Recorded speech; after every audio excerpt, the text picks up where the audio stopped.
What's up, everybody? Welcome to the House of Mario, episode 26. I'm your host, Drew Agnew, and joining me once again, Bryce, the man himself. I don't know. How you going? Look, I'm always here, buddy. Yeah, you always... Mate, well, that's not true. You left me there for a bit. Okay, look. All right, I had a valid reason. You did? Yep. Blow me. Oh, God. This week on the show, we're going to be talking about our favorite, or one of our favorite handheld systems, if not our favorite handheld system, Nintendo DS, all the models, our favorite games, etc., etc. But first, Bryce, this episode comes out on the 30th of January. Yep. And you know what that means? Yeah, it's a big deal. Yes. It's a big bloody deal. I'm letting you do it. All right, you're going to let me do it? Yeah, it's all for you, man. Happy 8-Bit Day! Happy 8-Bit Day! Yay! So 8-Bit's relaunched as of today on the 30th. Couldn't tell you the exact time because that is up to Mr. Brendan White. And yeah, we're excited to get going, have the network pushing on, and looking forward to a strong 2018. Yeah, absolutely. Yep. Yeah. So you can find a bunch of quality podcasts over there. I won't list them all. You can go over there, have a look at the list, all the bios of the people doing the podcast there, including ourselves. Yep, indeed. And that's at www.8bit.net. If it's password protected still, it's not live yet, so don't be sneaky boys and hack into it. Don't you dare. No sneaky girls either. No sneaky transgenders, no Whoa. sneaky. Oh, God. No, well, you got to include everyone. We've been on a school camp before. We know sneaky little boys and girls. We know what they get up to. All right, yeah, okay. Anyway, jumping straight into it, Bryce. After that, Yep. What was your favourite model of the DS? My favourite model. Gee whiz. Because in the end, there was a lot. there was many iterations of the DS, which is, you know, when you think back on it, it's not been that far away. We'll start off. Which ones did you have? Well, I had a light and a normal. I never went into the eye. Like that's what I was about to say. Like when they introduced the eyes, everything changed. When they introduced the eyes, it all changed. We got a bigger one. We got better UIs. We got a whole bunch of things to better go UIs. with the DSIs. DSIs, better UIs. DSIs have better UIs, yeah. But now we're also experiencing the same thing in the current day too, with the new 3DS. Except, you know, obviously they didn't change much in the way of software.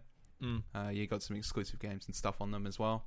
Yeah, just like the DSi also had. It only had like a few download ones. It didn't really have many boxed. Retail games though. No, God no, yeah. Oh God no. No, God no, yeah. So you had a DS Lite. Mm-hmm. You didn't have the original? Yes. You did have the original. Yes, I got a second-hand one because I was a poor boy. Poor boy. Yeah. That was the first DS console I had. I remember getting really angry because my nana's cat skidded off of it when it got scared and scratched the front cover. It was very I don't bad. remember you having the big fat one. I still have it. It's around the house somewhere. I just remember the dilemma you had with your DSi when you got it. There was something wrong with it. DS Lite, yeah. Yeah.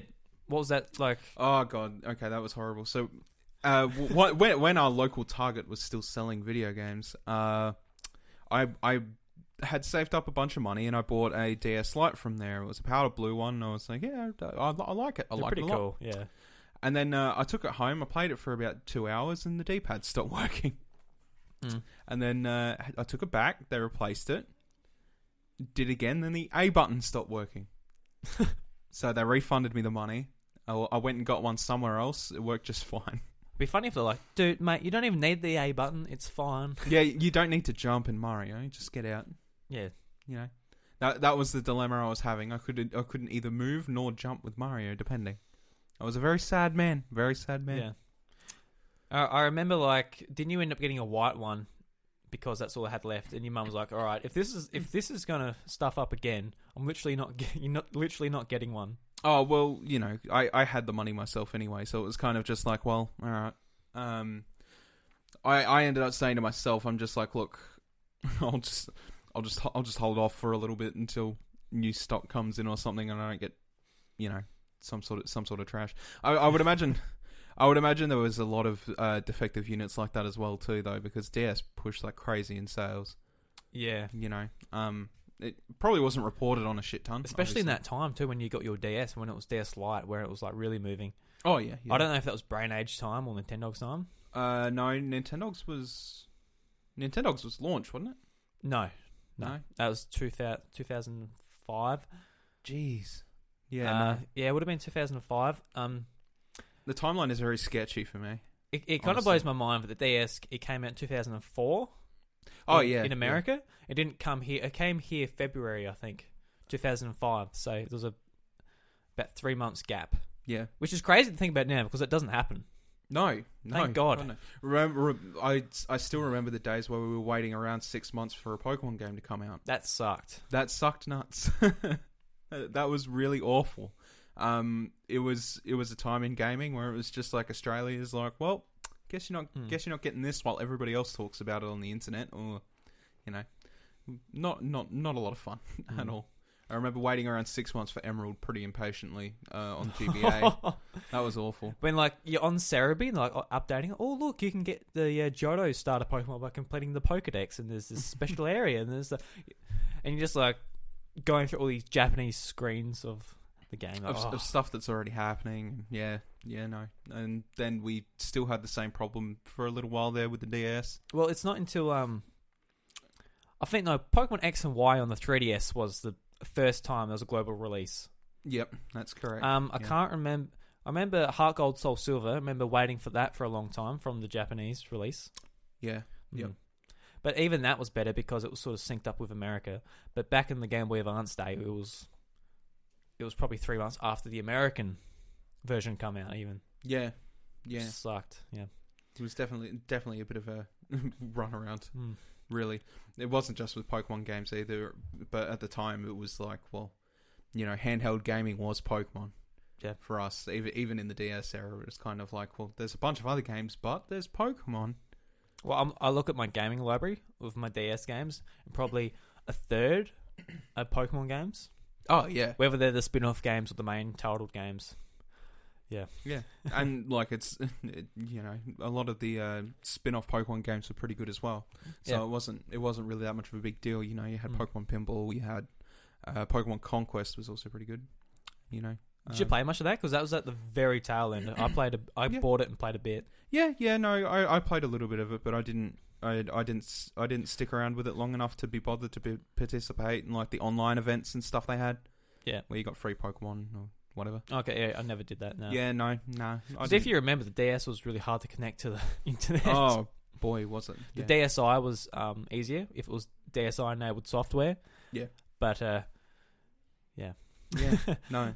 Just thinking back to when I first got my DS, it was like the fat one. Yep. And that was the first system where I actually anticipated it. I got my Game Boy Advance SP for Christmas. It had been out for, I guess, a year at that point, the Game Boy Advance SP. And got the Pokemon games on that, played that. I dabbled in a bit of Mario and a bit of like a Digimon game here and there, but like I didn't go outside of Pokemon that much. No, yeah. Yeah, the DS was the first system where I'm like, I want this. Researched it, and at the time it was so, I don't know, I'm gonna say revolutionary, but just like looking at all the things it had, like touchscreens where they weren't on anything. I remember touchscreens were only like on ATMs around the place. Yeah, it was such a big deal. In fact, you've got this thing in your pocket that has 2 screens, has a microphone, and has like 3D graphics, which were pretty impressive as well. I mean, we were happy enough as it was, probably just, you know, opening it up, not putting a game in at all, and then just running PictoChat and just sending random crap to each other. PictoChat, how good was PictoChat? PictoChat was great. Like that's one of the ideas that sort of superseded like all these apps on the smartphone, which like Snapchat and all like the DSi, the software built into that was doing Snapchat before Snapchat. Well, yeah. It just wasn't on a phone, so you couldn't send it. And if Nintendo sort of made an app for that on a bigger device, it could have really taken off. But. Yeah, it could have, absolutely. I mean, it was kind of like, well, at least for us, I think PictoChat was just something we could just stuff around on. Yeah. mainly. I don't even think it mattered if we'd played games, because at that point, like when we first sort of got all together and we all had them, and you know, we only had a limited selection of games at that point. It was just kind of like, well, what do you want to do? Oh, let's stuff around on PictoChat and draw penises. I don't know. Yeah, draw dicks. You know, what I mean? just do whatever, man. You know, Yeah. that was one of the better parts of just it being on that console. I actually launched my Lite the other day. Yeah. And I was just like, God, this is nostalgic. It is, isn't And it? that's weird to say, because like as kids we were anticipating it, and it felt so brand new and flashy to us. And then looking back on it now, it's just like, God, this is old. Yeah. This is old somehow. Because I got my DS for my birthday, and from, I guess it was February to June, that's when my birthday is, Target had a demo set up of Super Mario 64 DS set up, and I had to stretch my arms as far as I could go up to play the damn thing. And it was worth it. I'd such a sore neck and back after it, because I almost needed like a stool to play it. But man, I loved it. I love the DS. Just The thing is with that as a launch title too, Super Mario 64 DS. Like that was like, as a kid I was skeptical, because I was kind of like, well, look, you know, Super Mario 64. What can you change? But somehow it just made it obviously the best iteration of the game, if you're enjoying it casually, of course. I hear a lot of people being like, "Oh, I really hated that game because it was on a D-pad," which I can see, but it didn't. Obviously, I was a kid, so maybe I'm just naive on it or whatever. But I didn't have an issue with it whatsoever, just being on a D-pad. Not really either. No, I like, the thing is like, joystick is great and all, but for something that's quite a simple experience at base level, Super Mario 64, it's not a bad thing. No, if you give me like, I don't know, a fighter and give me a D-pad, I'd probably suck ass anyway, because I'm terrible at movement inputs. But if you give me a joystick, I'll probably pull it off a lot better. But that's something you need to be intricate about, sort of thing. You know, trying to play Smash Bros with the Wiimote, remember that?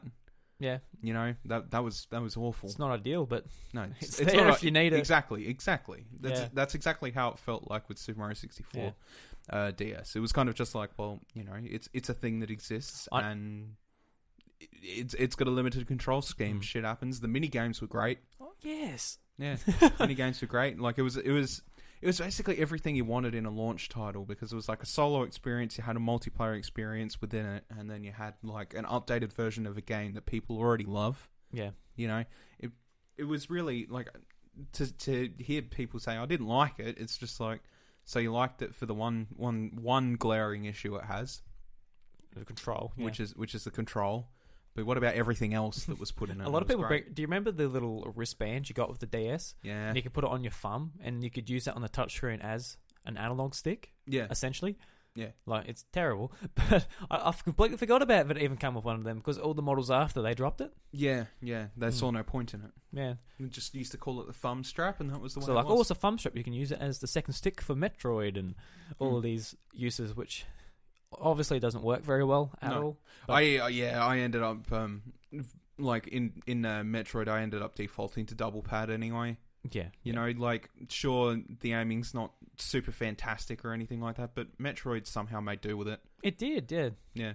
Everyone else is using it too, so everyone's hindered. That's it. Everyone is hindered. It's not a big deal, and like, I say this a lot, but it's one of my favorite Metroid experiences. As stale as some of the bosses get and all that crap, but I still stand by the campaign was pretty boring, pretty boring. Yeah, which is fair. I couldn't finish it as a kid. I'm like, because I got to a certain point. I'm stopping. This isn't enjoying. But maybe a couple of years later, I went back to it. Yeah, and I did the same boss. Went through that area again.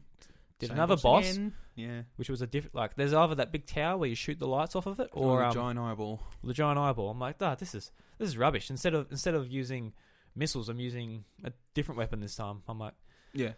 Yeah. No. No, I'd still say it's probably still one of my favorite though. Like the solo wasn't that great, but the fact that you could jump in multiplayer, you could have some bots on or something. Yeah. Well, we've talked about this on the show before, but that multiplayer was just it was stellar, spectacular. It's awesome. Imagine if that just got like a HD remaster or something on the 3DS. Delicious. Yeah, because it was easily one of the most enjoyable things I had as a multiplayer shooter. Until I got into my teenage years and I started going edgy and going Call of Duty and Battlefield and all that crap. But thinking back to it, I think I had more fun playing them than I ever did. Really? Wow. I just think that you loved Call of Duty as well. Yeah, that's a big call. The thing is like Call of Duty comes with a lot of stresses.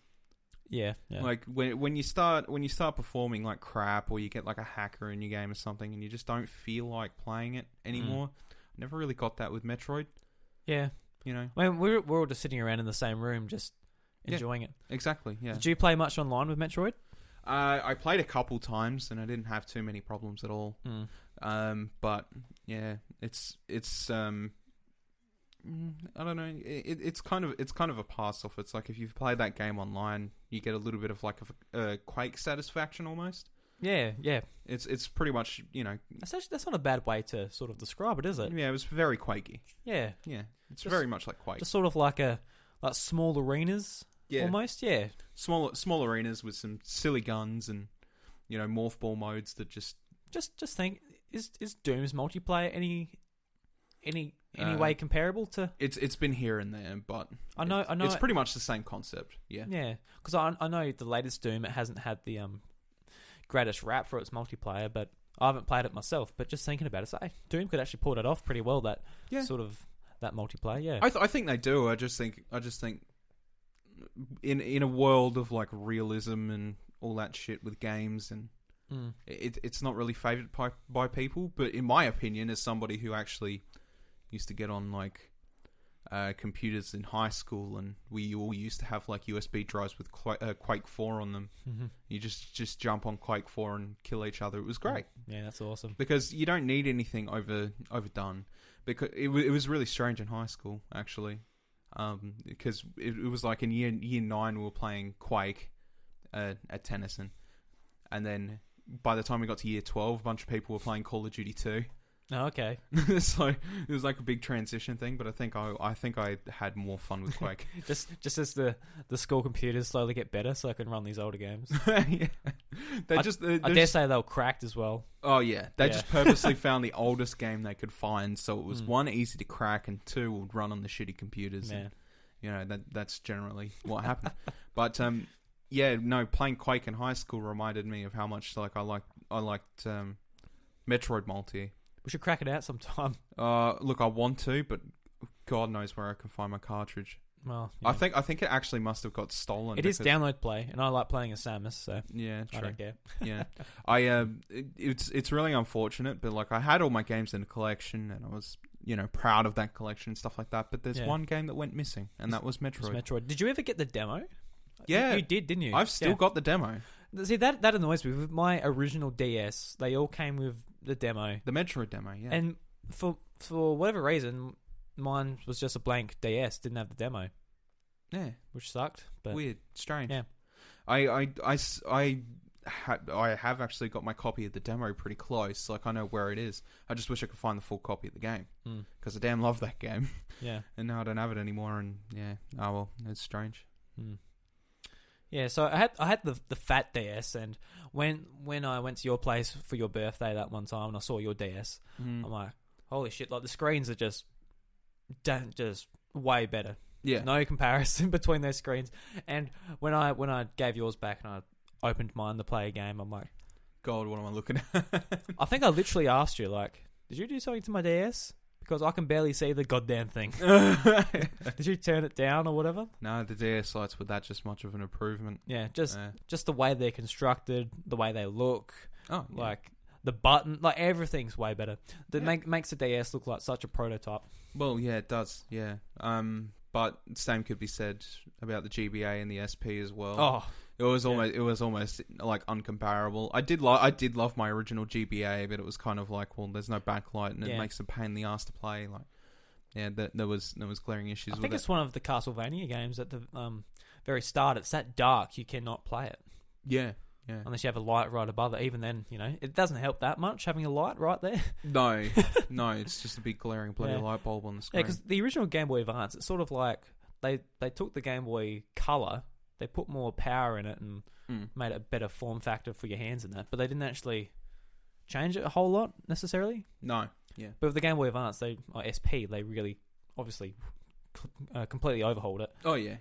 Completely swapped it up. But in saying that, like the small things that the DS Lite offered were welcome changes. Like it was more compact. I felt like my DS Lite I still currently have has the one that came at the end of that story. I should probably mention.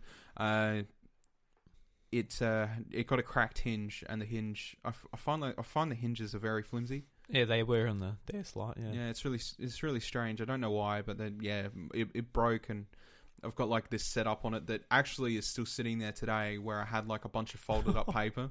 Oh yeah, I remember that. Duct taped down the back. So sad. And it would hold it up almost like a cast. It was great. It was great. Oh, wonderful. Oh, it's still on there. It never came off. But I still played the crap out of that DS Lite until 3DS came around. So yeah, when I was saving up for my DS Lite, I'm like, I want a white one, nice, sleek, light, nice looking system. And I went to Target Country, I'll get a DS Lite. I said, oh yeah, what color would you like? And I'm like, black. I changed my mind just last minute. Snap like that. Yeah, got a black one. Probably a good thing you did too. And like years later, I ended up getting a DSi when they came out as well. Yeah. And with the DSi, I went with a white one. Yeah. And just in my opinion, I think just the black surrounding the screen is so much better than a white one. Yeah. It makes the screen look that much better just having the black around it. Yeah, absolutely. And it also keeps it that much cleaner. Yeah. Well, the black one wasn't too good for fingerprints. It was pretty... Oh, yeah. It was a nightmare. But you see the grime on the white ones and all that shit that gets stuck under the cover and it just stands especially out. the DSi being matte. Like, It just stains. Yeah, exactly. You got to be really careful with it. Yeah, it's unfortunate. Because they just turn yellow. Yeah. No. It's gross. It's just like, what do you do? Did you piss on your DS? Oh, maybe. Maybe. Yeah. Some weird fetish. Yeah, I loved having the that little what do you call it? A slot for where the Game Boy Advance games go. So when you don't have a Game Boy Advance game in there, it just looks flush. Yeah. Just little things like that. Even though it was a bit annoying, just that it stuck out a bit, but yeah. But oh well. That's a small concession, I guess. Can't have everything. No. But there was honestly some really great gems on it. Apart from your Pokemon games and the launch games. The launch games are fantastic as well. But Project Rub. Project Rub. But one thing that really stuck out about it actually is that not a lot of people were impressed with the DS Zeldas until Spirit Tracks decided to come around near the end of its life. But personally, I actually like Phantom Hourglass, as repetitive as it was. The thing is, it's like it's the same with Metroid. Really, when you looked past the repetitiveness, it was a good game. Yeah, there was some uniqueness to it. Linebeck was a good character, in he was. Yeah. Like we've had this discussion before, where I'm just like, I really don't like Phantom Hourglass. Just going back to that one tower and having to redo it each time. Yeah, I don't particularly think they're fun Zelda puzzles either. No, not really. No. So I never ended up finishing. I got to a point where I don't even care. I don't care. They're not creative like they are in Link Between Worlds. Oh God, no! Well, that game is so special. Yeah, Link it Between is. Worlds, yeah. It is. Yeah, not only for the fact that it's an amazingly crafted game, but it's also one of those games where you look at the end credits and you just like, Iwata's name is there, and you're just like, oh, jeez, this is the last Zelda game he's really been around since it was released. Yeah, Did you play Spirit Tracks? No, I didn't. No. I was actually about to say that I'm a person that played Phantom Hourglass, and I've been saying to him for years, you should probably just finish it. Well, get it out of the way, and you'd be like, you won't touch Spirit Tracks. I'm like, I can't be fucked either. So argument ends there. I understand Spirit Tracks is a very very highly rated game among people for the most part. Well, for one, with Spirit Tracks, they ironed out the kinks in the touch controls. Yeah. Which were, to do a roll, you had to do like a little swirl on the screen and stuff like that.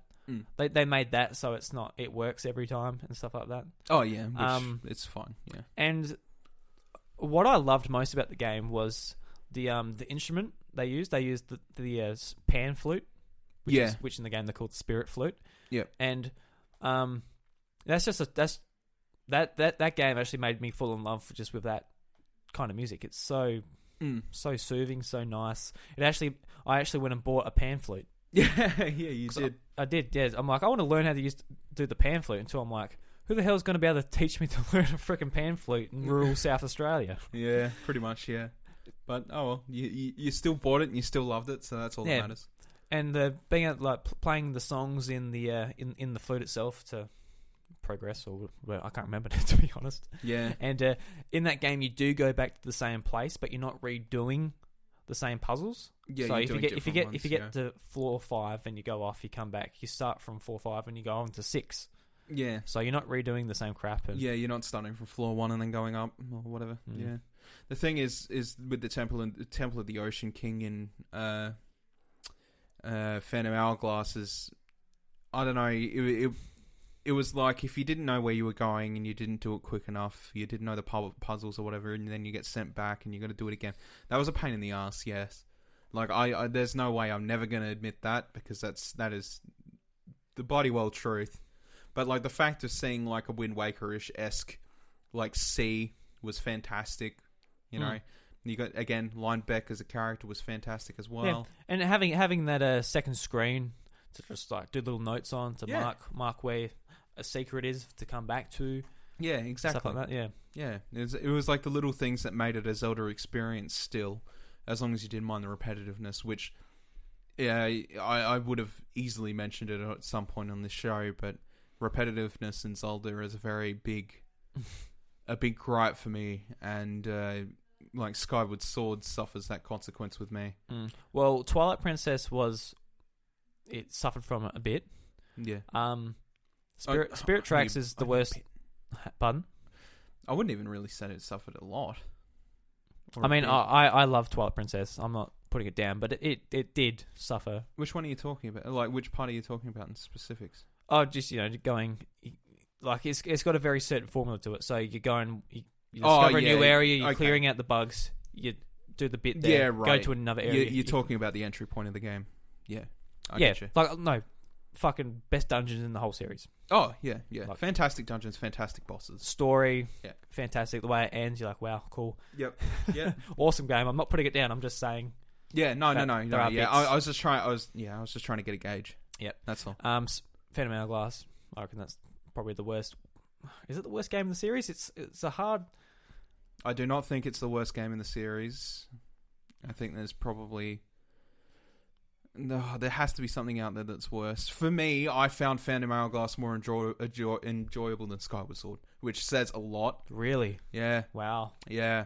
Like, the thing is, the reason... That's why I can't call Phantom Hourglass the worst in the series. And I know there has to be something worse than Skyward Sword, because Skyward Sword had good moments. Oh, absolutely, yeah. Skyward Sword was like, hey, look, it's the land of Hyrule being birthed. Like, essentially. And so there was a lot of lore there. There was a lot of... like Zelda mythology type thing going on. There's epic moments too, just in the cutscenes. Yeah, but the thing is that the stamina bar was terrible. Like it sucked running out of stamina in that game. In Breath of the Wild, it's like you run out of stamina, and it's like, well, I stacked it.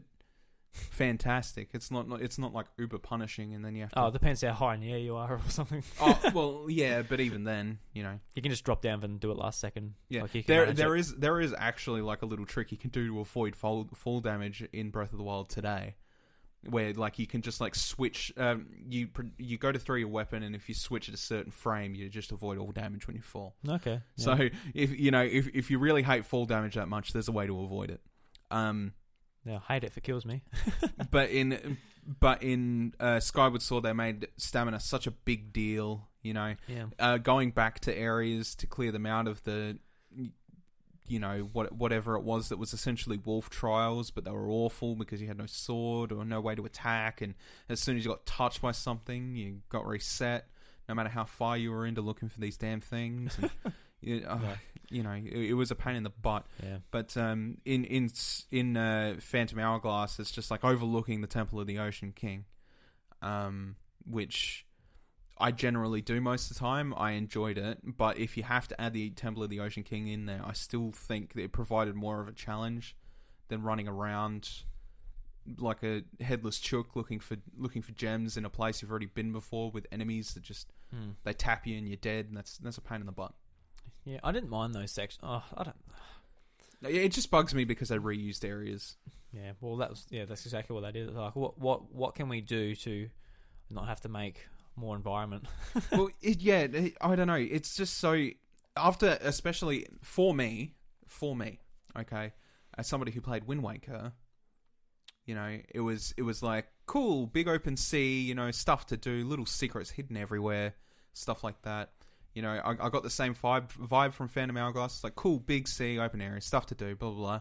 You go to the clouds in Skyward Sword. It was just a barren, empty place with a little couple of islands around the joint. And you're just like, wow. So what was the point of having this bird all along then? If there's only going to be a couple of islands, why don't you just attach them to the main island and call it a day?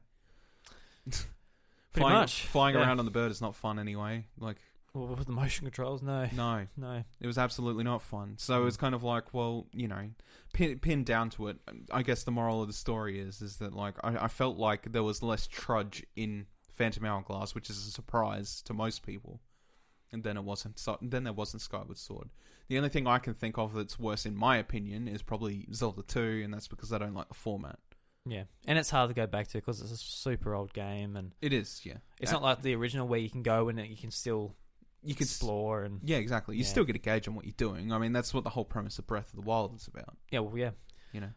But in Zelda 2, it's just like here's Final Fantasy in Zelda form with some 2D parts. Like Final Fantasy open world where you run into random encounters and it's a really strange game, that game. Yeah. Well, they tried something different. Well, yeah, that's fine. But there's also something I think that we should bring up, which was the further development of the Mario RPGs. Yeah. God, they pumped out. Only 2, wasn't it?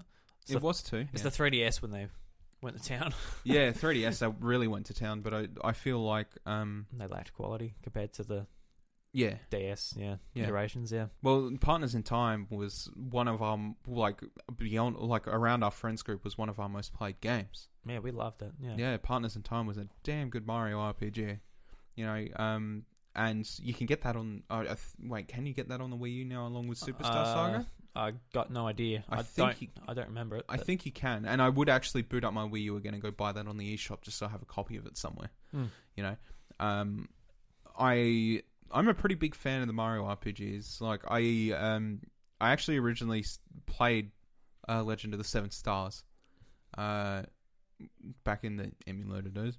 Oh, bad boy. But when we're all young, we all did it anyway. So you can't judge me. No. Yeah, but obviously coming along a SNES and all that, it was impossible. So emulator it was anyway. And I loved Super Mario RPG. It was an RPG developed by Square. Square makes good RPGs. They do. They make famous RPGs. They're very good at it, and somehow they managed to translate a Mario game into a fantastic RPG. But moved forward into the future, and then they basically went from Super Mario RPG to Mario and Luigi. It was pretty much the follow-up series, and those RPGs were damn good. Yeah. They kept everything that was good about turn-based combat. They added in some really unique dodging mechanics, some really unique attack mechanics. It all felt very Mario. Yeah, it was a lot more interactive.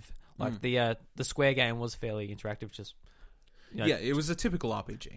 Yeah, timing your A presses to defense and that. But it still had all that, but like it felt more alive in Superstar Saga. And then when they added in the babies, and the use of the second screen in Partners in Time, it was just a whole nother ball game.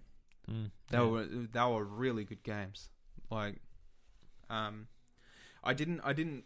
What was that next after that? Was it Bowser's No, was it? Yeah, Bowser's Inside Story. It was yeah. Bowser's Inside Story. I never got around to playing it. Mm. I don't know why, but I think at the time Bowser's Inside Story came out, it was like near the end of its life. Yeah, it was. Yeah, and also it was only out for a certain amount of time before they took it away. Yeah. It was really.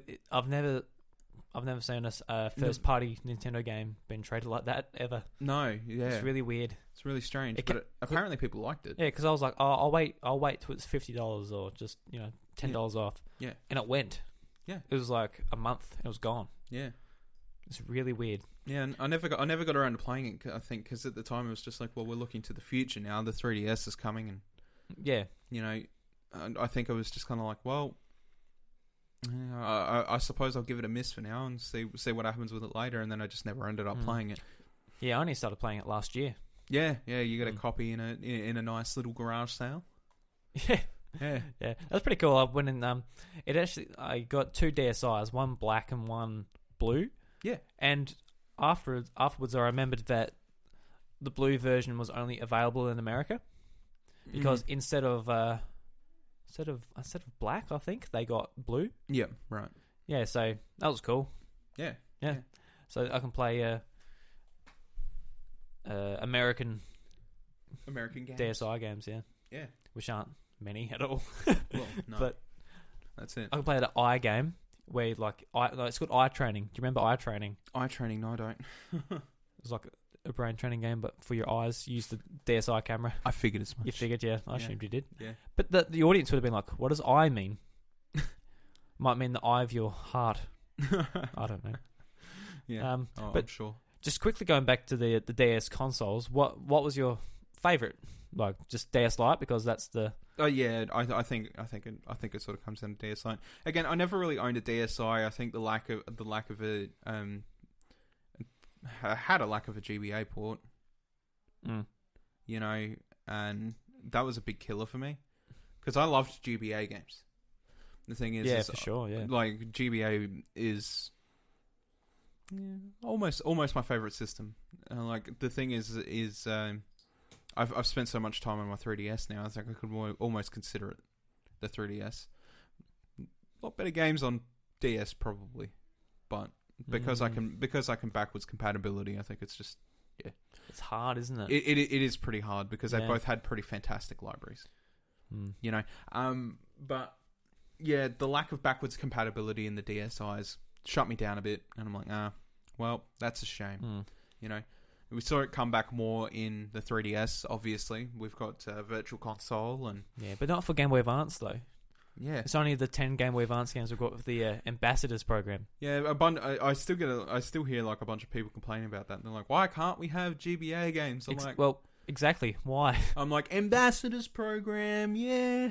Yeah, but we got our 10 games, but it'd be nice to get more. It'd be nice to get more, sure, but... Put some Pokemons on there. I don't even care now because the 3DS is. It's past. it's really strange to see that like, in terms of handheld, the DS is gone. Now the 3DS is gone, and now we're on the Switch. But I still look back and go, hey, look at all these really cool games on the DS that I loved. Yeah, for sure. I know that's the same with nostalgia for everybody, but I just think like, I don't know, with these handheld consoles, it generally, especially as kids, it generally didn't last. We'd push through to the next console and we'd be like, check out all this new gear. Yeah, because I remember towards the end of the DS's life, I was like, I'm sick of the DS. It's, the graphics are showing their age, and even compared to iPod Touches at the time where you could play just, something that looks incredible, yeah. But like there was Call of Duty Zombies on iPod Touch. Do you remember that? Like, like you could play some pretty impressive things on it. I actually re-downloaded that the other day. Did you? On your iPhone? Yeah. Tried it out and was like, oh yeah, I remember this. I remember it being very sly. But I used to play multiplayer on it anyway, but yeah. Yeah. Actually, just going back to the Game Boy Advance compatibility. I didn't mind too much because I still had my DS Lite, original DS, and Game Boy Advance SP. Yeah. So if I wanted to play Game Boy Advance games, I could. But just the DSi was such a nice form factor. Oh yeah. And as you said, the UI, the cameras included in it had really fun software, as I said before, to like warp your faces, and it had like the face swap and everything. Yeah, it did. Yeah. Like, and this was 2010. How many years was that before Snapchat or just a mobile app which blew up? A long time. Yeah, we already had all those filters and stuff like that. Yeah. But obviously, it didn't go too far in Nintendo's memory banks. They're kind of just like, people will forget about all this, and then it become a big thing, on mobile phones. Yeah, they could have beaten Snapchat. yeah, could have just, did it before them. made an app. And do you remember the audio recording? You could record it for 30-second snippets, and you could make them really high pitch, or yeah. Oh, and you could put your own music on there too. I completely forgot about that. So that was your first MP3 compatibility with Nintendo console. Yeah. So I used to use that for a little bit of my music. And you could speed up the songs to be really slow. You could just play over your music, the pitches and all that, which you couldn't do on your iPod or Actually, phone. was it? Was it the first MP3 compatibility with a Nintendo console? Did DSi's come out before the Wii? Well, Wii has it. I know. Yeah, the Wii did. The Wii did have it in a very minor matter. You could play like Excite Truck. Yeah, and it was an update at some point too. Yeah, right. Well, maybe the Wii had it, but it's a lot more robust on the DSi. Yeah, because you could carry it around in your pocket and take it anywhere with you. And it was only for a certain amount of games and whatever with Wii. Yeah, still there was fun in the Excite Truck. I never had a DSi XL though. No, I never had that much money to buy every single DS. Well, I think that was the most appealing one, obviously. But at the time, I remember it being announced, and they're like, they're showing it all to all these grandparents, and they're having fun. Right? God, it was marketed weird. It was marketed weird. It was just marketed towards the grandparent who wants to play brain training. And all the marketing was just old people. Yeah. It's just like, and I remember just thinking, why would I want this? But when you grow up, you're sort of like, oh, big screens are good. Yeah, big screens are nice for my eyes. Yeah. Especially when the 3DS XL came out, you're like, this is much better than those tiny little screens. Oh, yeah, absolutely. Yeah. No, never go back. Or, to be honest, I've actually reverted back when we got the 3DS models, when they upgraded to the new ones. Yeah. I ended up getting both because why not? I guess, I don't know. And I actually use my, especially now the Switch is out, since that's a big handheld, I use my smaller new 3DS XL. Yeah, no, which... Not XL, sorry, just new 3DS. Yeah, which is fair. Because that's easy to chuck in your pocket and... Yeah, it's compact enough that you don't have to fucking feel it poking out of your pocket 24/7. Yeah. Yeah, so I use that. So there's uses for both. Well, of course. Yeah. Is there anything else on the DS that you can think that's noteworthy?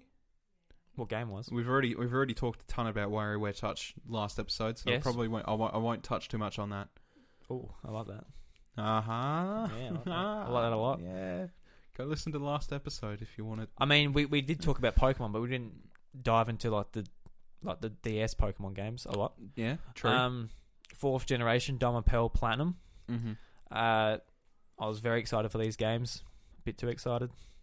I was excited for them and kind of let down. Yeah. So you talk about, we've talked about this before. You tell the audience about what you think about the 4th gens. I don't know. The thing is with the 4th gen games, they just felt incredibly slow.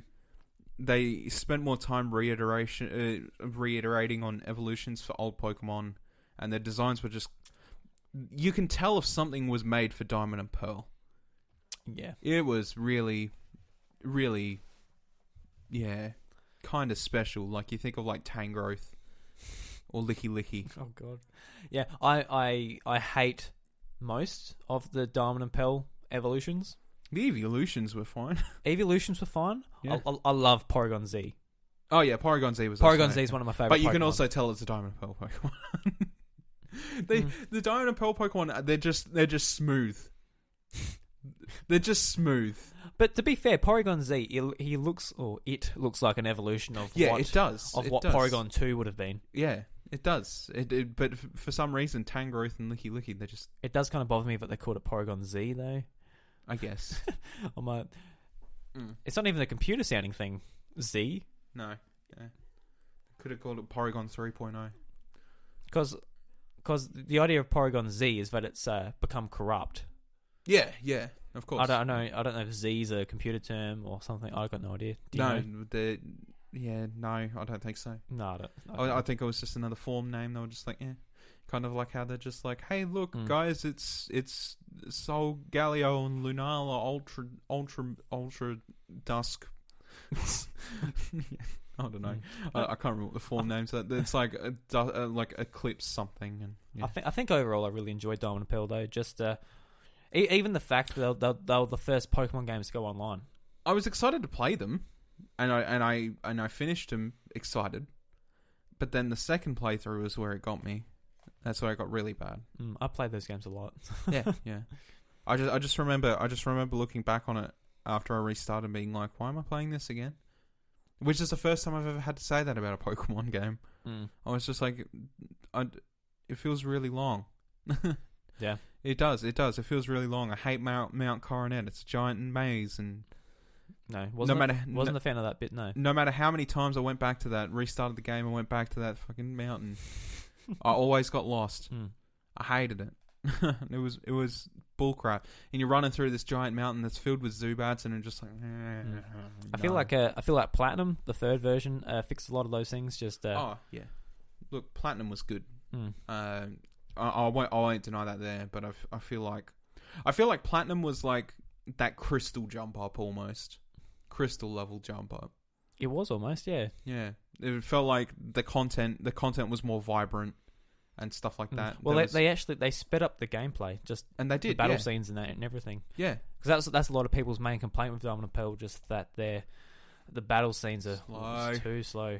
Yeah, and I can't really remember the pace of them actually at the moment, but if you go back to it, especially after the 3DS games where they sped it right up. Yeah, absolutely. But like, it was a crystal level jump up. Like, it was crazy how much it jumped up. And it made the game more enjoyable, but it was still probably maybe the story pacing was just a bit too slow still for me. I don't know. The thing is that we have a serious pacing issue with Pokemon at the moment, where it's just like everybody's talking in Sun and Moon, nobody shuts up. Hate it. Yeah. I think fourth gen really come into its own with Heart Gold, Soul Silver. Yeah. Even like just because they're remakes of phenomenal games. Yeah, absolutely. Doesn't matter what you say. Yeah. Like, if you're not a Pokemon fan, that's absolutely fine. But these games were they really respected what made the first games Gen 2, awesome. Yeah, what made Gen 2 amazing, which was great. You know, they didn't fuck with too much, and you know, it was a real big thing for Pokemon, those games. You know, God knows if I could ever find my Pokewalker ever again. I'll probably never ever see that in my life ever again. But yeah, mine's somewhere. I've got it here somewhere. Yeah, wherever it is. I was Discount on a Tamagotchi. Anyway, when we because I assume you did too, but I actually played Heart Gold all in Japanese before it come out here in Australia, because we had an R4. Yeah, we had an R4.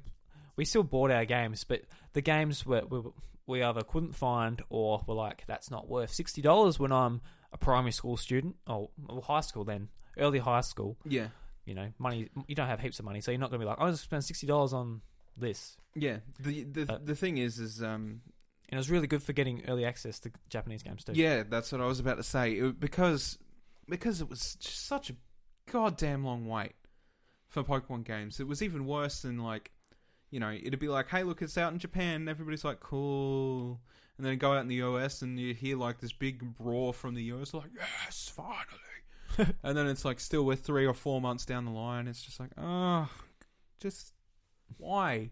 You know? I feel like Heart Gold, Soul Silver was pretty similar release times to the US. It was about 2 months. Was it 2 months? Yeah. Yeah, it was about 2 months. Because I feel like I would have played it in American as well. I think he started it. I can't remember. I don't think I did.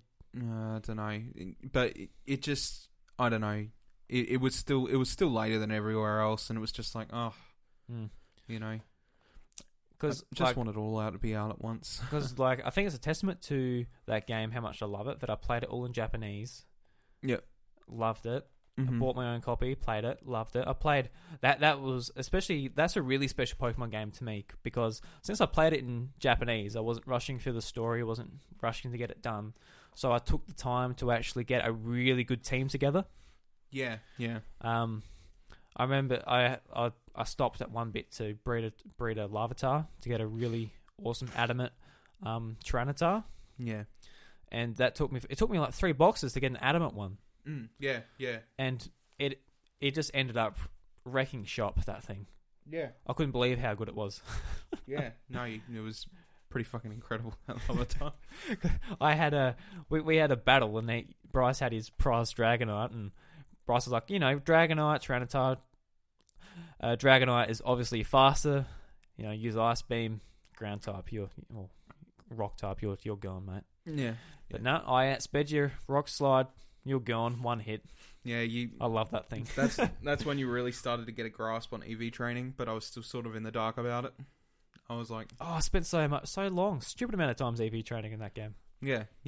Whereas I was kind of just like, oh, what's the point? I'm sure I can just win with counters. But then that happened, and I was like, well, shit.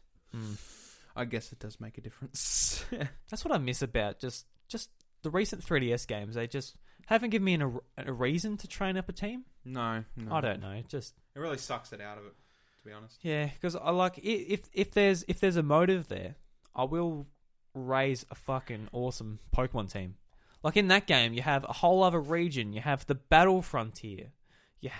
There's so much to do in those games. Yeah. And in the new ones, you get they're all the same. They're like a circle, aren't they? Yeah. Black and White are great games, but it's a circle. That was the first one. It's fine. You get a what's the region called in X and Y? I got Unova on the tip of my tongue. That's not it. That's Black and White. No, that's Black and White. God. Yeah, I know. That's how forgettable it was. Yeah. Then there's Kalos. Yeah, Kalos. Okay. Then there's Sun and Moon, which is just 4 islands. Just, whatever. They're small. Yeah, Can't get a circle. Also semicircle. Also, then you've got the Aether Foundation at the bottom. So I guess it's a sort of yes. No, they're in the center as well, so it's a semicircle. Yeah. Okay. Yeah, it's a semicircle. God, that's almost a testament to where the series has gone.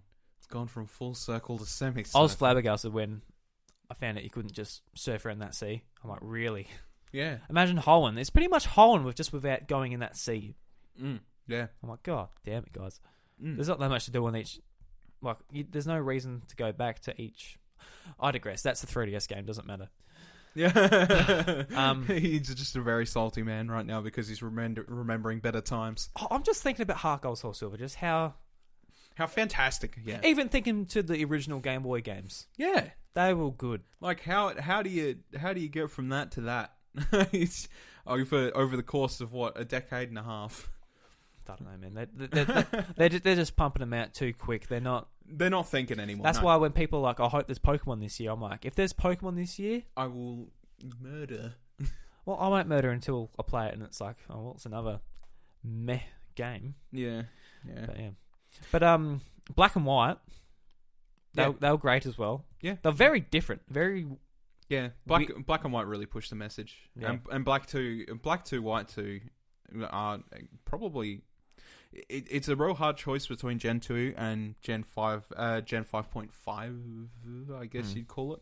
It's a hard choice for me there because, Gen 5 was good. Like, good region, some decent Pokemon designs, some shit ones. Yeah. Whatever. Every generation. Every generation is like that. It's just, the further you go down the line in Pokemon, the less nostalgia becomes a prominent point. Yeah, so, you're looking at it more with... Yeah. Yeah. But anyway, 5.5 as we'll call it, was super good. It was basically like the first one was basically, hey, look, it's Peter. Peter wants to take away your friends. Monster. Those monsters. Do you remember your first impressions when just the screenshots came out for these games? Yeah. Because they were in like 3D environments, but the DS being the DS, they were super pixelated and well, pretty gross looking. Yeah, almost, yeah. And my first impressions was, somehow it made it work. I'm like, and the animated sprites were amazing. Yeah. Yeah. But yeah, like you said, once you play the games, it looks good. You're going over that many bridges there. They just wanted to show off that the engine so bad. 3D tech. Yeah, they just wanted to show off it so much. But the way the camera pans and everything, like it really paved the way for how they used the camera in the 3DS games. Yeah, absolutely. And just having everything moving too was nice. It just felt more alive. Yeah. And you really notice it if you go back to the 4th generation where they're all static and whatever. Absolutely. I remember it being really novel when they did that little animation in Emerald. Yeah, it was a big thing. Yeah. But then they moved on to this, and it was just like moving pixels all the time. It was great. Yeah, it's awesome. But it was for Gen 5. It was a story about beating Peter. For Gen 5.5, it was a story about helping aid the broken half of Peter and trying to defeat the evil half of Peter, and that was. That was the story, and it melded together really well, and it was just fantastic. Yeah, I think aside from Gen 2, where it sort of continues on the story, like it's world building on top of what's already established. Yeah. I think Gen 5 is pretty clearly the best, like one of the better Pokemon stories. Yeah, because it cares about itself. Yeah, well, that's a start, isn't it? Like the other games after that didn't really care much. The thing is in like even in Gen 4, I felt a little bit empty because I don't know. Like the thing is the clash between Groudon and Kyogre was such a big thing. I think it was like this epic clash was going to happen or whatever in Emerald. I love the Emerald story too. It was fantastic. And then you get to Platinum, and Platinum's just like, well, here's Dialga and Giratina and Palkia. But it's like, they're initially like, we're going to capture Dialga and Palkia and make a new universe using their powers, but then Giratina just swallows everything whole. It's like, well, there goes the epic battle. It's gone now. I thought maybe Giratina would come in and maybe knock them both out. And Distortion was really cool. Distortion mod was cool, yeah, but you know what I mean. Yeah. Like, it just felt like it wasn't quite the same. But anyway, pushing forward from that, like, I don't know, something about Gen 5's story and the epicness of that castle coming up behind the Pokemon League and how they're dominating that in black and white. Yeah, that was nice to buck the trend of just beat the game, same as you always do. Yeah. But it did it in a very good way, and you could still go back afterwards and fight the league as if it were per normal anyway. It wasn't a big deal. But then in Gen 5 it was like, hey, look, here's Kyurem. You're gonna turn him into this mega beast, and we're gonna destroy the world with that. And then N comes in, saves the day, and tries to save the day and gets blown over. That is sort of weird how they do. Like, there's the third legendary, and they just do literally nothing with him, then just do his story in the third game. But it's still like the same game. It is odd, isn't it? It is a little bit, but I like the thing is the black Kyurem, white Kyurem thing. That thing was really strange, but really interesting at the same time. It was like our first real dive into form Pokemon, almost, before they got touched upon more in the current generation. And that's the thing I really liked about that too. Black and White 2 being actual sequels, seeing how the world's changed. Developed, developed, and how the teams have moved on and they're split and they're against each other and they've got their sights on a different Pokemon, and instead of just stealing Zekrom or Reshiram, they want to combine their powers. It's become a proper universe. Yeah. It was something that was just absolutely on the ball. And I know, I feel like it's kind of like, well, with Ultra Sun, Ultra Moon, that's what they tried to replicate as well. But I just, as far as I know, because I haven't finished it, obviously, as far as I know, it's not the same flavor text, and it doesn't feel as important. It doesn't seem like it so far, but no, I haven't played too much, to be honest. So. I will play it, and I will finish it eventually, but it just, I don't know, something about it. Well, as I said with Sun and Moon, I just hate how they get Gabberon. Pacing's crap, yeah. Pacing's crap. Every route you go to, they just want to talk to you. And it's not even interesting or helpful things. It's just, shut up, guys. It's just like, hey. Because when you we're going to screw your training wheels back on your shoes. And we're going to lead you through this dark forest, okay? Because when you get to a town, you're like, okay, I've got to go to the Pokemon Center and heal my Pokemon. Or you're like, I'm going to go into all the houses, see if I get items or whatever. Or like you just go and see what's up in the town. Yeah, but every fucking town you like, go to. hey, Drewby, this is the trainer school. This is where people train. Really? Never would have guessed it by the name. It's like, oh, look, it's Sally. Hey, Sally. Like, it's literally like that. It's damn it. It could have at least been creative about it. Like in DP, it had some good ways to counteract that. It's like they had the contest for the Poké-Etch, where if you explored around the town, yeah, you know, and you learn things about it, and then you could just like talk to the clown, answer the quiz questions, you get an item for it. You're like, oh boy. Like, you know, it would have been a good way to do that sort of thing, but instead they retract from everything around those characters and just have a spotlight on them. And they're like, listen to these people because they're going to teach you the basics. And then it's like, don't need the basics. It's fine that you've got them there, but we don't need a long-winded explanation. You're just there, just like playing with your facial hair, like, God damn it, I'm 30 years old. I know to play my Pokemon games. Just leave me alone, mate. Yeah, I don't know. It's just too much of a runaround. But like, the DS was a pretty big golden era. Oh, like yeah, it was, especially closer to the end of its life. That had like 4 incredible Pokemon games, 6 if you count Black and White, but most people don't. But 4 incredible Pokemon games at the end of its life. And they were just phenomenal experiences. The best games to train Pokemon in. You know, they had endgame content there. It was good. It was really good. It was great, yeah. Yeah, it was fantastic. Like, it was a massive era for Pokemon. Thinking back to it, we got the Battle Frontier and Platinum, Mm-hmm. Heart Gold, Soul Silver. Heart Gold, Soul Silver, we got the extra Safari Zone at the end, all the Kanto content, and Battle Tower. There wasn't a Battlefront. They had the Battle Tower. There was something different in Black and White too. I remember that. That was Black good. 2 and White 2. They had in Black 2 you had the city. Oh yes, the city, and you had the treetop thing in. Yeah, that was great. Yeah, that was good. It's fantastic, and if you beat it, you got a free shiny out of it. It was good. See, look, a reward for doing something hard. That's all I want. Yeah, exactly. I just want a challenge, and it to be worth it. Yeah, there's just none of that. There's none of that in the current Pokemon standards. Yeah, no. That isn't just I'm going to breed for hours to get something to go online and get my ass handed to me by a shitty hacker and have maybe not even hack it, but just someone who's just got it counted to me. No fault of my own. Just that's how it works. That's how Pokemon works. But I want that to be a nice supplement to a fantastic story. That's a fantastic story and end game. And stuff to do. Yeah, exactly. Yeah.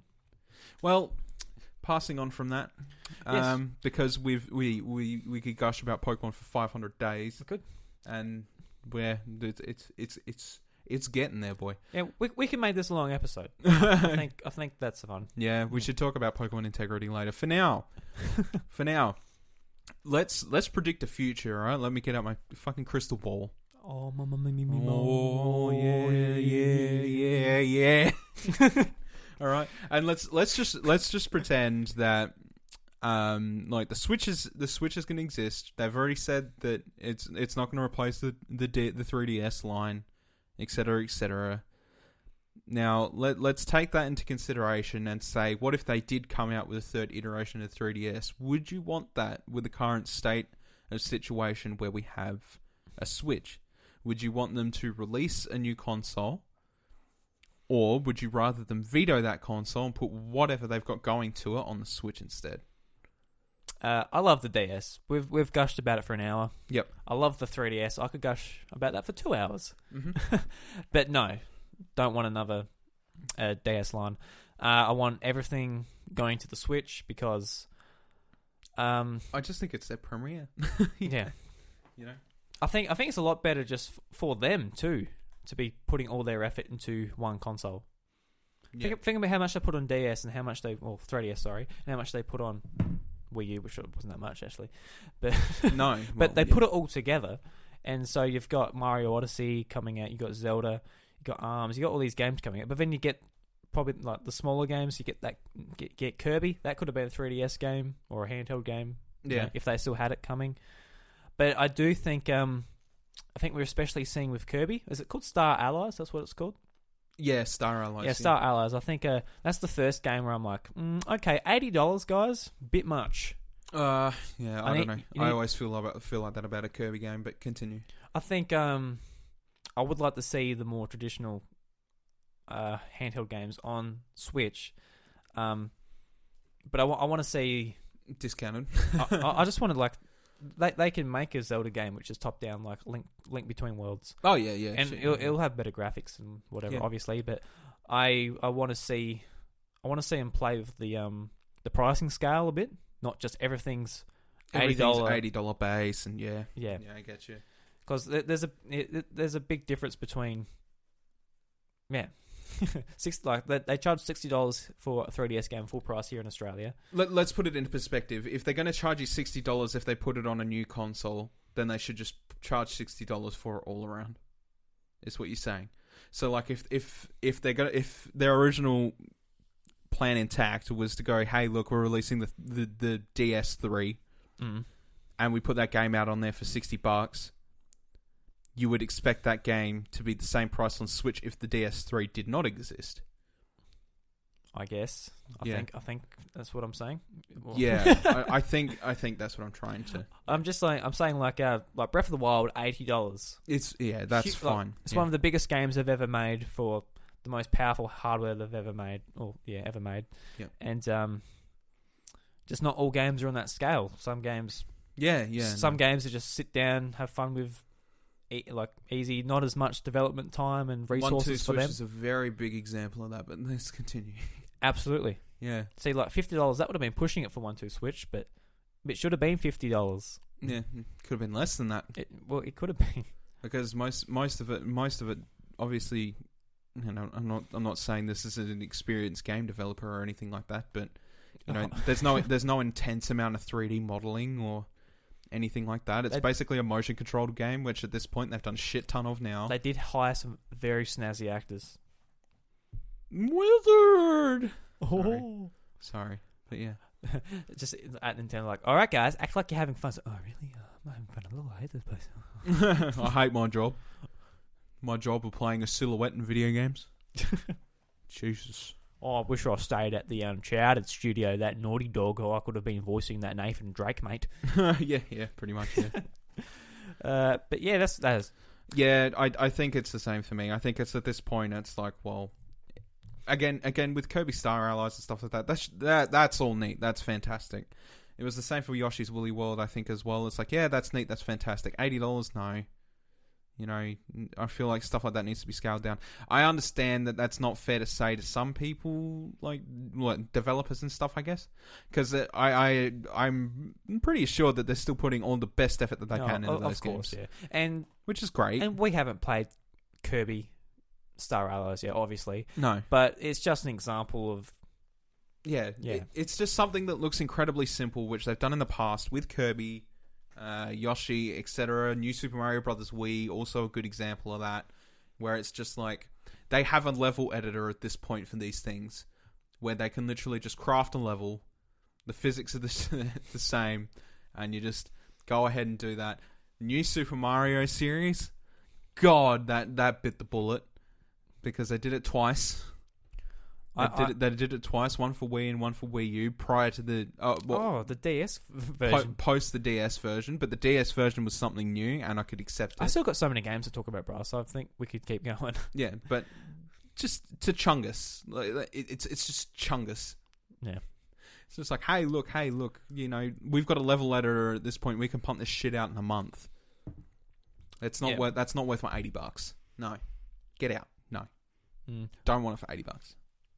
But I understand that like it's different with something maybe with like Star Allies, but like you're trying to hold two candles next to each other, and you go, how much are these games worth the same amount? One candle's got like half the development time. Yeah, it's been soliding up for half the time the other one has.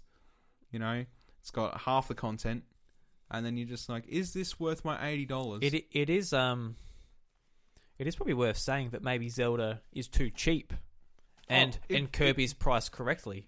It could be. So it could be. It's hard to sort of judge. But with a decade of even longer than that, like you got to think of games like Morrowind and stuff like that were technically made on the same scale as stuff like Breath of the Wild. The difference was at the time, obviously, they had less advanced tech. Mm. They've been selling that kind of crap for cheaper than some of that for years. Like it's kind of like, I think we've just come to the point where we expect games like Skyrim and stuff like that, or a new Elder Scrolls, I guess, when they come out at release, to be $80 to $100, depending. You can get them cheaper elsewhere sometimes if you really want. I just like if they make a new DS, or just continue the legacy of the DS and keep the Switch as the console. For one, it undermines what the Switch is. Why did they make their console portable? Yeah, exactly. It doesn't make much point. And thirdly, like, what can they do with a handheld now? They've got a super powerful console handheld thing, which is robust as hell with its Joy-Cons and everything. It's basically 3 consoles in one.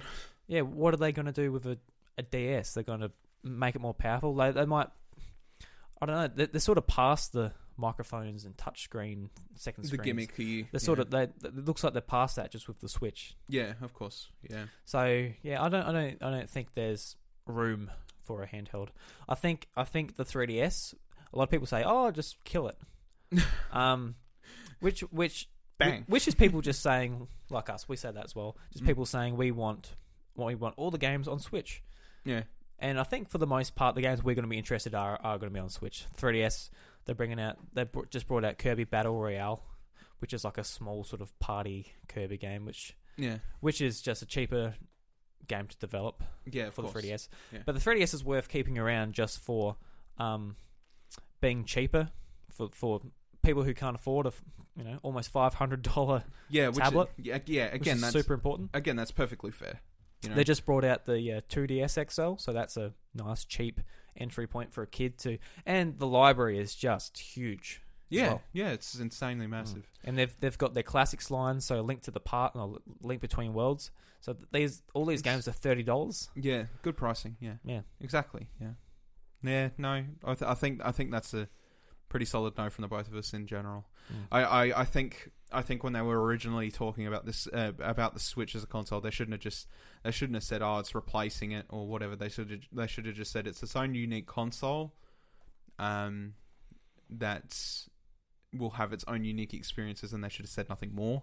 They shouldn't, because they're going to get asked that question all the time. Yeah, and people are forgetting too that when the 3DS was just out, analysts and everyone was just saying handheld gaming is dead. They were. The Vita, it sold about, I think it ended up selling, it did beat the Wii U, the Vita. That's crazy, yeah. Well, thinking the Wii U numbers, no. Yeah, but... And but whatever, it sold about 13 million, and didn't set the world on fire. Handheld gamers loved it, including myself, loved the Vita. The 3DS, that's approaching, if not hit it by now, 70 million. Yeah. And that's just by Nintendo's marketing, excellent software, and remember good pricing. Yeah, good price. Remember the 3DS when it came out? How much was it here? It was $350. $350. It came with no games. Nintendo slashed the price, brought out Mario Kart and Mario 3D Land, completely changed the story on it. And ambassaded anybody that bought it for full price, which is good. Yeah, but bringing out a dedicated handheld system now with phones that are supercomputers, honestly, they can do so much. Yeah.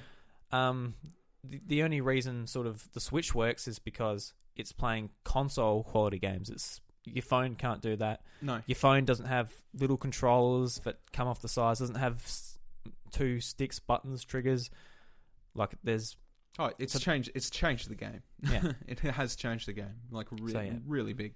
A more powerful 3DS wouldn't have a place in today's market, and that's sad. Yeah, it is. It is a little bit sad. It's the end of an era. Yeah, but I think that's what this episode has been more likely about, is looking back on the DS and how far it's come, and I think it's now time to accept that it's probably never going to happen again in that same way. No, and it was such a phenomenon. Just Nintendo's best-selling piece of hardware, 150 million. Yeah. I think it was close to, if not beat the PS2 by a smidge. Yeah. I think the PS2 might be like 1 million more. But That's nuts. Yeah. but it's absolutely crazy. It was such a good piece of kit. Yep. Love it so much. Clap Good old DS. Yeah. Well done, DS. Oh, I have we do another episode of games we didn't touch on. No, seriously, because I didn't even talk about half the games. We talked about Zelda, Pokemon, Pokemon, Mario and Luigi, Metroid. Yeah. That's not even a... That's not even a smidgen of the stuff that we could talk about, but I think we'll come back at it another time. We'll do that. We'll do a mega episode on DS games down the line. Well, we'll do a follow-up to this, episode 2. Alright, okay. Alright. Follow-up episode then, because we're coming at, like an hour and 14 minutes? Yeah. Awesome. Well, did you want to finish it, or did you want to keep going? Nah, we'll end it off there for now. We'll make an episode 2, I think. Okay.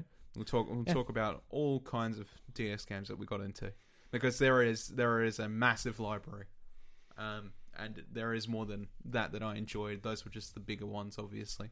I love talking about just really getting into like a certain system from Nintendo's past. Yeah, it's good. It's so good just being able to talk about these, especially the DS. Like I love. Yeah, that is a system we spent many of our hours on. You know, it is very much. You know. That's sort of a console, sort of when we were friends, but we were like becoming really good friends at that point as well. Yeah. Like so we didn't even talk about fucking Mario Kart DS. No, but we will. We have stories of Mario Kart DS, so don't worry. It'll make a second episode. So yeah, I think we will wrap it up there. Yeah, we'll wrap it up. We'll make this a second part episode for you guys to listen to next week, and we'll talk about a whole bunch of DS games that we missed. Yeah, we'll actually make a list. We didn't organise the show at all. We just came in and just talked about what we did. Yeah, but the thing is that's what's so easy about talking about the DS. Yeah. You know, it's we've got that many fond memories of it. It's easy to come in unscripted and just talk about all the shit we played, because in truth there's a ton of it. It's not shit, but you know what I mean.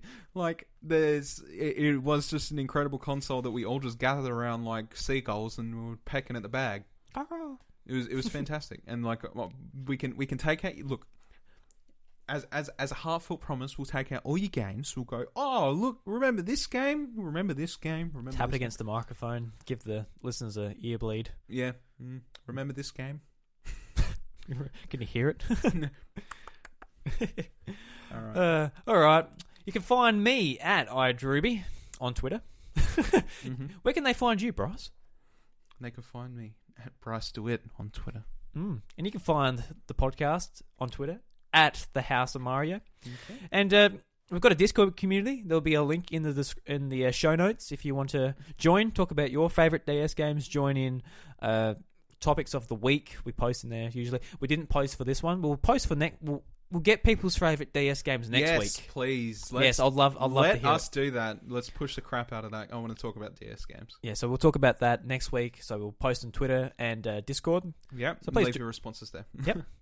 And we better plug 8-Bit again. We are going to plug 8-Bit like a boss. Like a boss, yes. They've launched today, January 30th. Yep. Providing that's when you're listening to us. Yes, if you're listening to a week later, well, it's up and ready. Yeah, it's up and ready. And if there was any bugs, well, hopefully they'll ironed out. if you're listening to us right now and you try to get on the website, it's not available. Just wait a little bit. It'll be up at the end of the day at least. So www.8bit.net. Yes. You will find our profiles, our page, etc. there. Yes. We will... God. What? I choked. What are you trying to think? The thing is I had a thought, but we've been talking for so long, I brain farted. Oh no. You can hear it. Be sure to check out all the other excellent podcasts there. I'm sure you'll find something of your interest. We got a fantastic group there. Yeah. We'll be sure to plug them all. We've got a news show, there's a D&D show, there's a influence show where interviews and everything. It's cool, yeah. Oh look, there's a ton there. Look, we've been talking as a group for the past couple of weeks on Discord every now and then, just poking at each other and all that stuff. And we've been and listened to some of these podcasts ourselves before. Fantastic people. Drew's met some of them in real life. Oh, they're top tier people.